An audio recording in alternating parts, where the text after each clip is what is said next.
दोस्तों आज हम पढ़ेंगे ब्लॉग राइटिंग के बारे में। सबसे पहले आपको पता होना चाहिए कि ब्लॉग आखिर होता क्या है।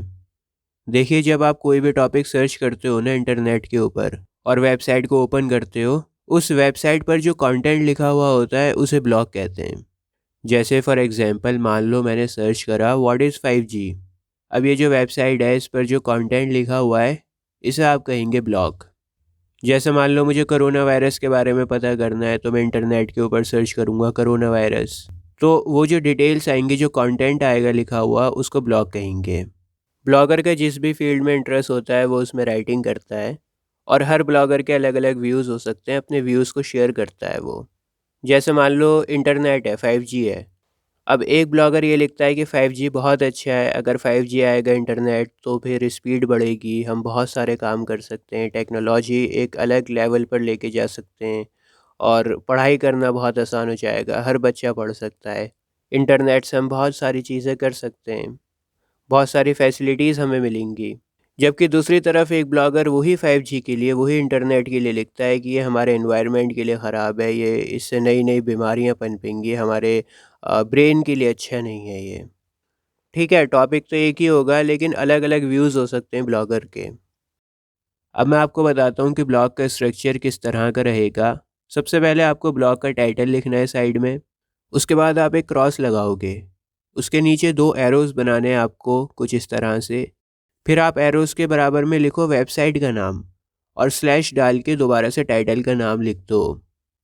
वेबसाइट आप कोई भी लिख सकते हो लेकिन बढ़िया ये रहेगा कि आप लिखो www.blogger.com।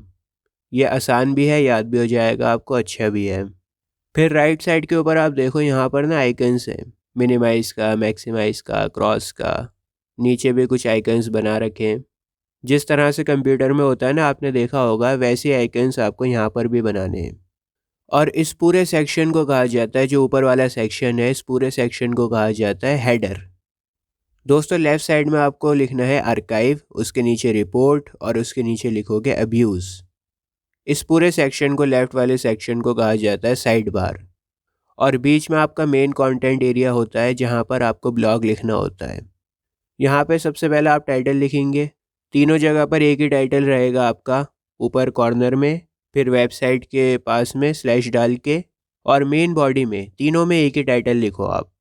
उसके बाद आप इंट्रोडक्शन लिखेंगे, फिर मेन बॉडी आएगी आपकी और आखिर में कंक्लूजन आएगा। बेहतर यही है कि आप 3 पैराग्राफ्स में लिखें, बाकी अगर आप एक पैराग्राफ में भी लिखोगे तो गलत नहीं होगा आपका। आप पैराग्राफ में पॉइंट्स को भी ऐड कर सकते हो। तो ये डिपेंड करता है आपके ऊपर कि आप किस टॉपिक के ऊपर ब्लॉग को लिखना चाह रहे हो।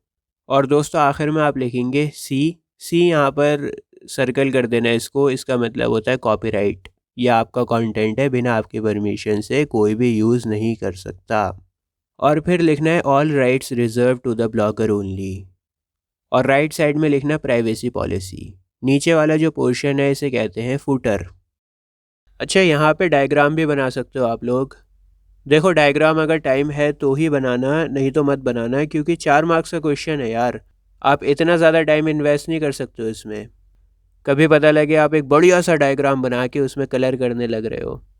तो अगर डायग्राम बनानी है तो बहुत ही सिंपल सी बनाना, टॉपिक से रिलेटेड हो। और अगर डायग्राम नहीं भी बनाओगे तो भी चलेगा। जितना मैंने बताया है ऐसे ही लिख कर आओगे तो बहुत अच्छे मार्क्स मिलेंगे आपको। एक टिप और देना चाहता हूँ मैं आपको, बहुत काम आएगी आपके। बहुत सारे बच्चे गलती करते हैं, वो क्या करते हैं, पहले से ना बॉक्स वगैरह बना लेते हैं, हेडर लिख देंगे, फुटर लिख देंगे और साइड बार लिख देंगे। ये गलती मत करना आप। पहले आप ब्लॉक को लिखोगे, जब ब्लॉक ख़त्म हो जाएगा उसके बाद ब्लॉक के अकॉर्डिंग एडजस्ट करके लिखना हेडर, फुटर और साइड बार। कभी पता लगे बॉक्स वगैरह बना दिया और जगह कम पड़ गई आपको। बॉक्स नहीं भी बनाओगे तो भी चलेगा, बॉक्स बनाना कोई ज़रूरी नहीं है। जैसा स्ट्रक्चर मैंने बनाया है ना, वैसे वैसे आप हेडर लिख देना, फुटर लिख देना, साइड बार लिख देना, बॉक्स बनाने की ज़रूरत नहीं है। और अगर बॉक्स बना भी दोगे तो भी आपके मार्क्स नहीं कटेंगे, अच्छे मार्क्स आपको तब भी मिल जाएंगे। तो कुछ इस तरह का स्ट्रक्चर होता है आपका ब्लॉग का, जिसमें सबसे पहले हेडर आता है, जिसमें मेन्यू और नेविगेशन होता है, साइड बार होता है, बीच में मेन कंटेंट होता है जहाँ पर आप अपना ब्लॉग लिखोगे, और सबसे नीचे होता है फुटर। फुटर में कॉपीराइट और प्राइवेसी पॉलिसी लिखना है आपने।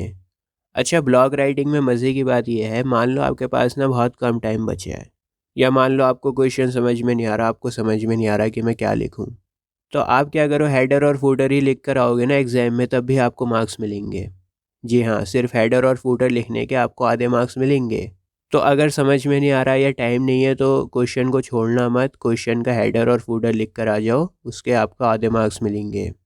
चलिए अब मैं आपको एक ब्लॉग दिखा देता हूँ लिखा हुआ। जैसे मान लो एक ब्लॉग लिखा हुआ है, man is free by birth. अब टाइटल क्योंकि बहुत बड़ा है यहाँ पर, तो हम कॉर्नर में ऊपर शॉर्ट में लिख सकते हैं मैन इज़ फ्री, और उसके बाद क्रॉस बना दिया आपने। टाइटल बड़ा है ना, तो शॉर्ट में लिख सकते हो आप। अगर टाइटल छोटा होगा तो कोई मसला ही नहीं है, पूरा लिख दो। उसके बाद आपने क्रॉस बना दिया। अच्छा, साइड में तो शॉर्ट में आप लिख सकते हो, लेकिन जहाँ पर आपका यूआरएल डला हुआ होगा ना, वहाँ पर आपको पूरा टाइटल लिखना पड़ेगा। अब देखो एरोज़ बनाए हमने लेफ़्ट हैंड साइड पे, कुछ आइकन्स हैं यहाँ पे।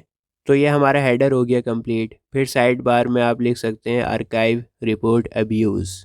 फिर हमने टाइटल लिखा man is free by birth. इसके बाद हम अपना ब्लॉग स्टार्ट कर सकते हैं।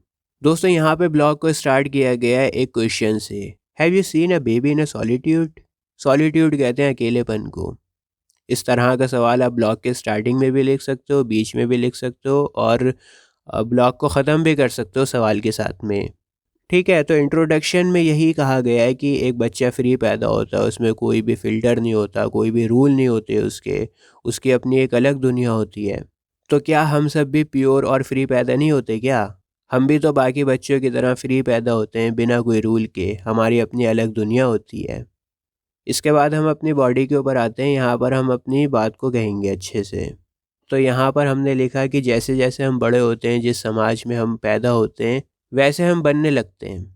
समाज के वो रूल्स ठीक भी हो सकते हैं, हमारे लिए गलत भी हो सकते हैं, लेकिन एक दुनिया हमारे अंदर भी है और उस दुनिया को हम जैसा चाहें वैसा बना सकते हैं। एक दुनिया बाहर है, एक दुनिया अंदर है। बाहर की दुनिया को आप नहीं बदल सकते हो, लेकिन अंदर की दुनिया को आप जैसा चाहो वैसा बना सकते हो।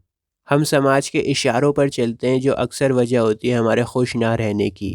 तो हमें अपनी ज़िंदगियों की खुद ज़िम्मेदारी लेनी चाहिए। हमारे अंदर इतनी समझ होनी चाहिए कि हम गलत और सही को पहचान सकें। तो हमें समाज के हिसाब से नहीं चलना चाहिए। हम आज़ाद हैं अपनी ख़ुद की पहचान बनाने के लिए, अपनी ख़ुद की दुनिया बनाने के लिए। इस तरह से आप लिख सकते हो। और आखिर में फूटर डाल देना आप लोग। सी मतलब मैंने आपको बताया कॉपीराइट, उसके बाद all rights reserve to the blogger only, और कोने में लिख देना प्राइवेसी पॉलिसी। तो इतना आसान है ब्लॉग को लिखना। और अगर आपको HSC क्लास 12 इंग्लिश के बाकी चैप्टर्स को देखना है तो अभी आपके स्क्रीन के ऊपर एक प्लेलिस्ट आ रही होगी। इस प्लेलिस्ट पर क्लिक करके आपको सारे चैप्टर्स मिल जाएंगे बहुत ही आसान लैंग्वेज में। मिलता हूँ आपसे किसी और वीडियो में। जय हिंद।